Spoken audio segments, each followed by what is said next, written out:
तिल दिलाएंगे शततिला एकादशी पर भगवान विष्णु का आशीर्वाद, होगी स्वर्गलोक की प्राप्ति। हिंदू धर्म में हर महीने आने वाली एकादशी तिथि का विशेष महत्व होता है।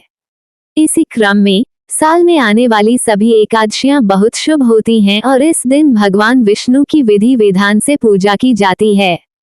लेकिन इन सब 24 एकादशियों में से शततिला एकादशी को बेहद शुभ माना जाता है। एस्ट्रोसेज का ये वीडियो आपको शततिला एकादशी के बारे में विस्तारपूर्वक जानकारी प्रदान करेंगे। साथ ही इस एकादशी का पूजा मुहूर्त, महत्व, सही पूजा विधि, पौराणिक कथा के साथ साथ शततिला एकादशी पर किए जाने वाले सरल एवं अचूक उपायों से भी हम आपको अवगत कराएंगे। तो आइए बिना देर किए शुरुआत करते हैं इस वीडियो की। हम सभी जानते हैं कि सनातन धर्म में व्रत एवं उपवास को अत्यंत महत्वपूर्ण माना जाता है। मान्यता है कि व्रतों के द्वारा भगवान की कृपा प्राप्त की जा सकती है और इसी क्रम में व्रत जब एकादशी तिथि को किया जाता है तो इसके महत्व में कई गुना वृद्धि हो जाती है। वैसे तो साल में कुल 24 एकादशी तिथि आती है, लेकिन अधिक मास होने पर इनकी संख्या 24 से बढ़कर 26 हो जाती है। माघ माह के कृष्ण पक्ष की एकादशी को शततिला एकादशी के नाम से जाना जाता है।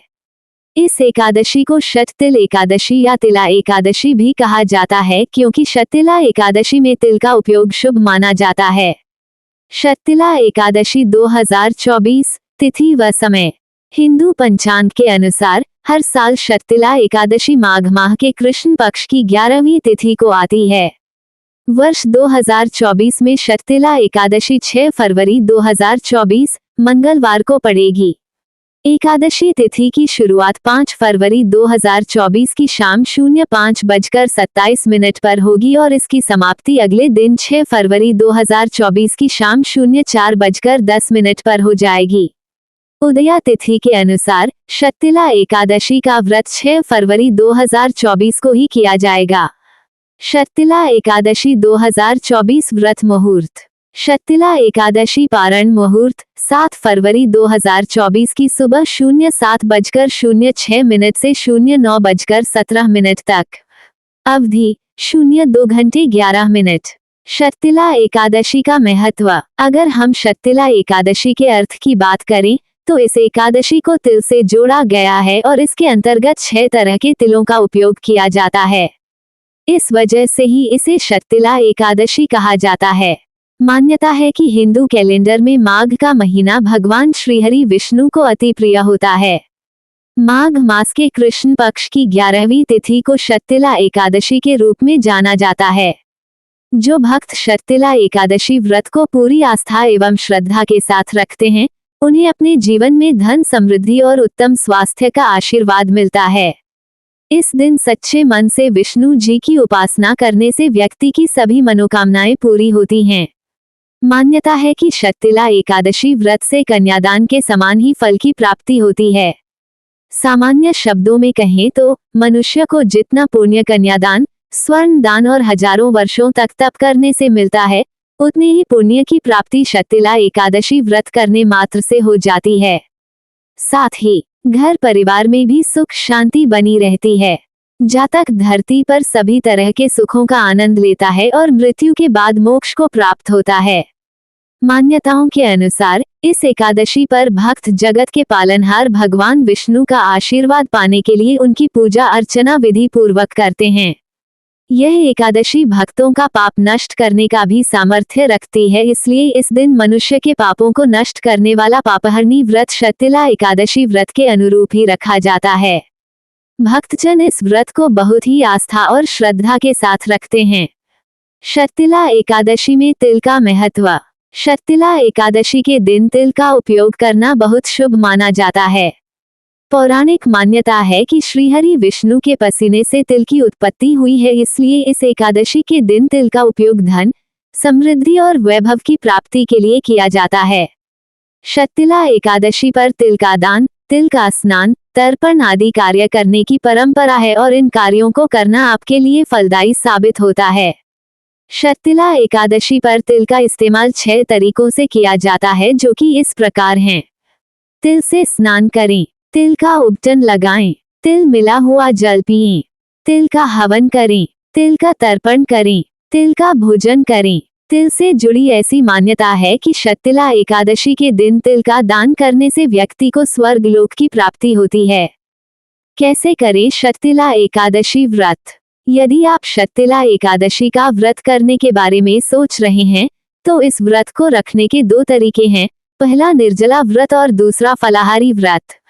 जिन भक्तों का स्वास्थ्य उत्तम है, वह निर्जला व्रत रख सकते हैं, परंतु अगर आप निर्जला व्रत रखने में असमर्थ हैं, तो आप फलाहारी व्रत भी कर सकते हैं, जिसे जलीय व्रत भी कहा जाता है। शर्तिला एकादशी व्रत की पूजा विधि। एकादशी व्रत के नियमों की शुरुआत दशमी तिथि से हो जाती है। दशमी तिथि पर सूर्यास्त के बाद भोजन का सेवन न करें और रात को सोने से पूर्व विष्णु जी का ध्यान अवश्य करें।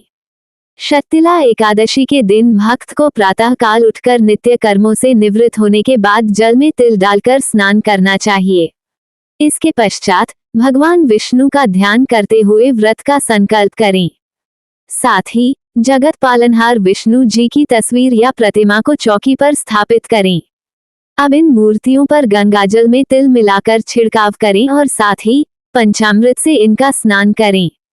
हालांकि पंचामृत में भी तिल के बीज जरूर मिलाएं। अब भगवान विष्णु की मूर्ति के सामने देसी घी का दीपक जलाएं तथा फूल अर्पित करें। इसके उपरांत धूप और दीप से विष्णु जी की आरती करें और विष्णु सहस्रनाम का पाठ करें। शर्तिला एकादशी व्रत का पूजन करने के बाद भगवान को प्रसाद के रूप में तिल का भोग जरूर लगाएं। विस्मयादिबोधक चिन्ह। शर्तिला एकादशी की पौराणिक कथा।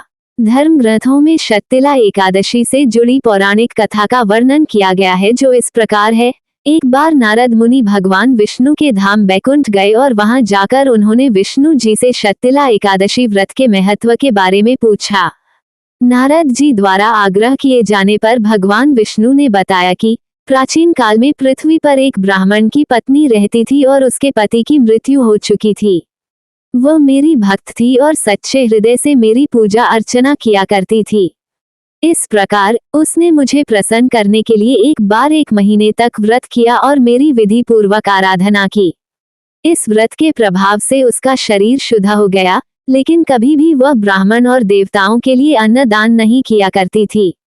ये जानकर मेरे मन में विचार आया कि यह स्त्री जो मेरी अनन्य भक्त है, वह बैकुंठ में निवास करते हुए भी सदा अतृप्त रहेगी। अतः एक दिन मैं स्वयं उसके पास भिक्षा मांगने के लिए गया। जब भिक्षुक के रूप में मैंने उससे भिक्षा मांगी, तब उस स्त्री ने एक मिट्टी का पिंड उठाया और मेरे हाथों पर रख दिया। मैं उस पिंड को लेकर बैकुंठ वापस आ गया और इसके कुछ ही समय बाद उसकी मृत्यु हो गई तथा उससे मेरे धाम में स्थान प्राप्त हुआ। यहाँ उस स्त्री को एक कुटिया और आम का पेड़ मिला।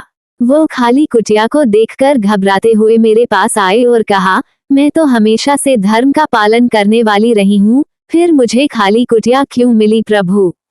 उस समय मैंने बताया कि आपने कभी अन्नदान नहीं किया तथा भिक्षा में मुझे मिट्टी का पिंड देने की वजह से ऐसा हुआ है।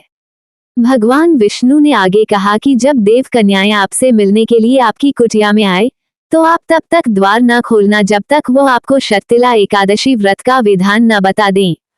स्त्री ने विष्णु जी के कहे अनुसार ही किया और उसने देवकन्या द्वारा बताई गई विधि से ही शर्तिला एकादशी का व्रत किया। इस व्रत के प्रभाव से स्त्री की कुटिया अन्न और धन धान्य से भर गई। आगे भगवान विष्णु कहते हैं कि हे नारद, जो मनुष्य सच्चे मन से शर्तिला एकादशी का व्रत रखता है और तिल का दान करता है, उसे अपने जीवन में मोक्ष और ऐश्वर्य की प्राप्ति होती है। शर्तिला एकादशी के दिन क्या करें क्या न करें? इस व्रत में फलाहार और भोजन में तिल का सेवन करें। विष्णु जी की पूजा तिल से करें और प्रसाद के रूप में तिल का भोग लगाएं। शर्तिला एकादशी के दिन तिल को पैर में आने से बचाएं। इस व्रत में अन्न, नमक और तेल का सेवन वर्जित माना गया है। इस एकादशी में मसूर की दाल और शहद का सेवन न करें। शर्तिला एकादशी पर करें ये सरल एवं अचूक उपाय। उच्च वेतन के लिए, नौकरी में अच्छा वेतन पाने के लिए शर्तिला एकादशी पर विष्णु भगवान के मंत्र ओम माधवाय नमः का 21 बार जाप करें। इसके बाद पिसे हुए तिल में शक्कर और थोड़ा घी मिलाकर विष्णु जी को भोग लगाएं तथा खुद भी इसका सेवन करें। जीवन साथी के साथ मधुर संबंधों के लिए यदि आप जीवन साथी के साथ रिश्ते को मजबूत बनाना चाहते हैं तो इस एकादशी तिथि पर भगवान विष्णु को पंचामृत में तिल मिलाकर भोग लगाएं और एकाक्षी नारियल भी चढ़ाएं। इस उपाय को करने से पार्टनर के साथ आपके संबंध मजबूत होंगे। धन धान्य में वृद्धि के लिए जो जातक अपने जीवन में अपार धन धान्य प्राप्त करना चाहते हैं उन्हें इस एकादशी पर तिल का दान करना चाहिए और साथ ही विष्णु जी की आरती घी के दीपक से करनी चाहिए। ऐसा करने से निश्चित ही आपकी धन दौलत में वृद्धि होगी।